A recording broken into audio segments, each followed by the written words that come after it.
Sir, Karnataka के इस overall मामले पर आप क्या कहेंगे? अब डीके शिव कुमार तारीफ कर रहे हैं सिद्धारमैया की, और सिद्धारमैया ने कुछ देखिए किस तरह की बंदरबांट चल रही है। जो मुख्यमंत्री इस्तीफा देता है वो कहता है ये विभाग मेरे बेटे को दो, ये विभाग मेरे लोगों को दो, ये चीजों पर एमएलसी मेरे इन लोगों को बनाओ। तो कांग्रेस हाईकमान जो दिल्ली में अपने आप को हाईकमान मानता है, उसका क्या दृष्टिकोण है, उसकी क्या इंपॉर्टेंस है। मैंने आपको पहले भी कल भी एक बात बोली थी कि कांग्रेस पार्टी में टेंडर व्यवस्था लागू हो गई है। H1 बिडर को मुख्यमंत्री की कुर्सी दे दी जाती है।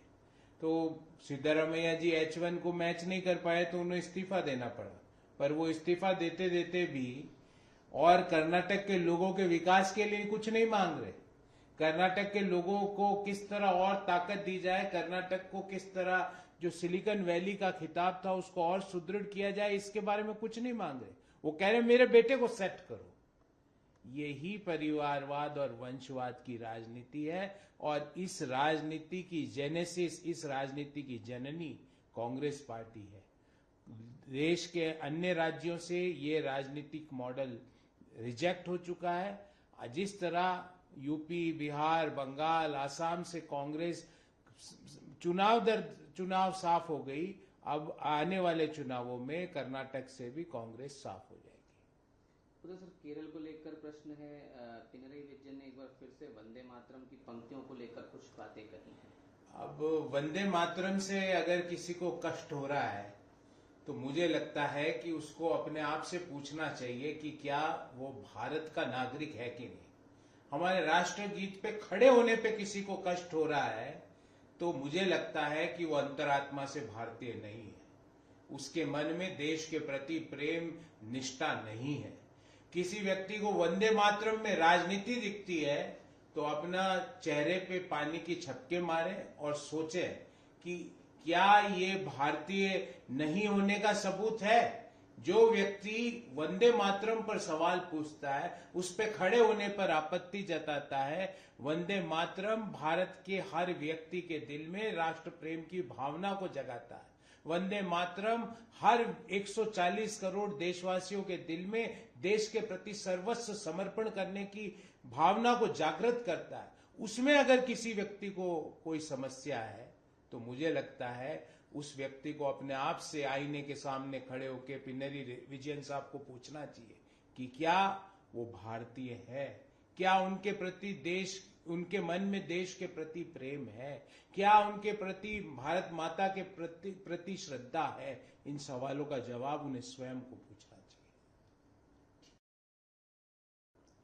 सर, राहुल गांधी बंगाली मार्केट के एक पार्क में पहुंचे और वहां पर उन्होंने ऑटो ड्राइवर्स के साथ बैठकर बातचीत भी की और खाना भी शायद खाया। राहुल गांधी जी को ये समझना चाहिए कि सक्रिय और सीरियस राजनीति और फैंसी ड्रेस कंपटीशन में बहुत अंतर होता है।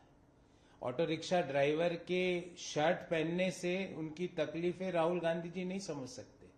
सवाल यह है कि आज 4 राज्यों में, 4.5 राज्यों में कांग्रेस की सरकार है, वहां ऑटो रिक्शा चालकों के लिए क्या नीति बनाई राहुल गांधी की पार्टी ने, उस पर जवाब दे। ये फैंसी ड्रेस का जमाना लद गया, ये जो दिखावे की राजनीति थी इसका जमाना लद गया। अब परफॉर्मेंस की राजनीति है। देश के लोगों को आप क्या डिलीवर करते हो, देश के लोगों के सुख दुख में आप कैसे खड़े होते हो, उनके इश्यूज को कैसे रेज करते हो। जब इश्यूज रेज करने की बात आती है तो राहुल गांधी संसद की सीढ़ियों पे खड़े होकर मंत्रियों के ऊपर टिप्पणियां करते पाए जाते हैं। जब इश्यूज रेज करने की बात होती है तो जब संसद चल रही होती है, राहुल गांधी सुदूर इलाकों में, विदेशी इलाकों में छुट्टी मनाते हुए नजर आते हैं। राहुल गांधी जी, सक्रिय और सीरियस राजनीति और फैंसी ड्रेस कंपटीशन में बहुत अंतर होता है। वो दिखावे और फैंसी ड्रेस वाली राजनीति का समय लग चुका है। अगर आपके मन में ऑटो रिक्शा ड्राइवर्स के लिए कुछ करना है तो आपकी 4.5 राज्यों में सरकार है, वहां पर आपने क्या किया इस समुदाय के लिए।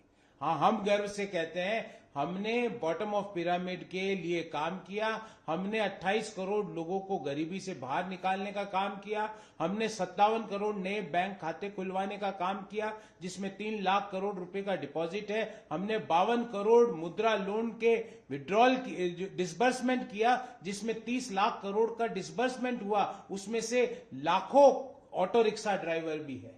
हम ये गर्व से कहते हैं। तो फैंसी ड्रेस खेलना बंद करें। राहुल गांधी जी अब 60 के होने वाले हो, उसकी तरह आचरण